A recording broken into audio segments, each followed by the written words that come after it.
இங்க இந்த ஆளோட கடைக்கு வெளியில மனநலம் பாதிக்கப்பட்ட ஒருத்தர் பத்துட்டு இருக்காரு. அதை பார்த்ததுமே அவன் செம்ம டென்ஷன் ஆயிட்டு அவர் மேலேயே தண்ணியை தூக்கி ஊத்திட்டு அந்த டபராவும் தூக்கி அடிக்கிறான். மறுநாளும் அவன் அதே மாதிரியே தான் பத்துட்டு இருக்கான். இவரும் தொடப்பத்தை வச்சு எழுப்பி அவனை விரட்டி அனுப்புறாரு. குப்பையில இருக்க கேன்ல எதனா கொஞ்சம் தண்ணியாச்சு இருக்குமான்னு சொல்லி தான் தேடி பார்ப்பாரு. இவன் அங்கிட்ட ஒரு வாட்டர் கேனை தூக்கி அடிக்கிறான். இவர் சாப்பிட்டுட்டு இருக்கும்போது அவரும் வெளியே நின்று வேடிக்கை பார்க்கறாரு. இதை பார்த்ததுமே அவன் செம்ம டென்ஷன் ஆகி திட்டுறான். மறுநாள் கடையை திறக்கும் போது யூரியன் ஸ்மெல் அடிக்கும். நீ தான் கடைக்கு வெளியில பாத்ரூம் போயிட்டு அங்கேயே பத்துனுக்கிறான்னு சொல்லி அவனையும் எட்டு உதைக்கிறான். மறுநாள் இவன் கடையை திறக்கும் போது அவரும் காணாம போயிடுறாரு. அடுத்த நாள் ஒரு கடையை திறக்கும் போது அவன் வெளியே படுத்துட்டு இல்ல.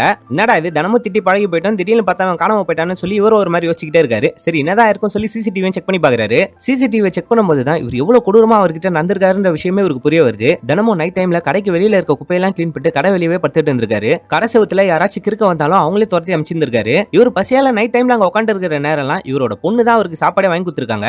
போதையில ஒருத்தன் உச்சா போயிருப்பான், அவனை இவர் தான் துரத்தி அமைச்சிருந்திருப்பாரு. இது தெரியாம இவனையும் போட்டு சமடி அடிச்சிட்டு இருப்பாரு. ரெண்டு திருடனுங்க கடையில இருக்க பொருளை திருடத்துக்காக ட்ரை பண்ணிருப்பானுங்க. அப்ப இவர் தான் அவர் கூட சண்டை போடுறாரு. அவனுங்க ரெண்டு பேருமே சேர்ந்து இவரை போட்டு சம்மடி அடிக்கிறாங்க. இருந்தாலுமே அவர் விடவே மாட்டாரு. அவனுங்களை அங்க இருந்து விரட்டுறதுக்காக இவரும் ரொம்ப முயற்சி பண்ணினே இருந்திருக்காரு. அங்க இருக்கிற ஒருத்தன் இவரோட வயிற்றிலே கத்தியால குத்திடுறான். கத்தியில குத்து வாங்கினாலும் அவனுங்க ரெண்டு பேருமே திருட விடாம அங்க இருந்து துரத்தி அமைச்சிடுறாரு. அவரால் ரொம்ப முடியாம அந்த கடைக்கு வெளியே அப்படியே உட்காந்துடுறாரு. அந்த பக்கமா வந்து ஆம்புலன்ஸும் அவர் ஹாஸ்பிட்டல்ல சேர்த்து இருப்பாங்க. இந்த எல்லா உண்மையுமே சிசிடிவில பார்த்த இந்த கடைக்காரனும் ஒரு நல்லவனோட மனசு புரிஞ்சுக்காம அவனை நான் எவ்வளவு காயப்பத்திருக்கேன்ற விஷயத்தை நினைச்சுக்கிட்டு அவர் ரொம்பவும் கதறி அழுகுறாரு. அப்படியே இந்த படத்தையும் முடிகிறாங்க.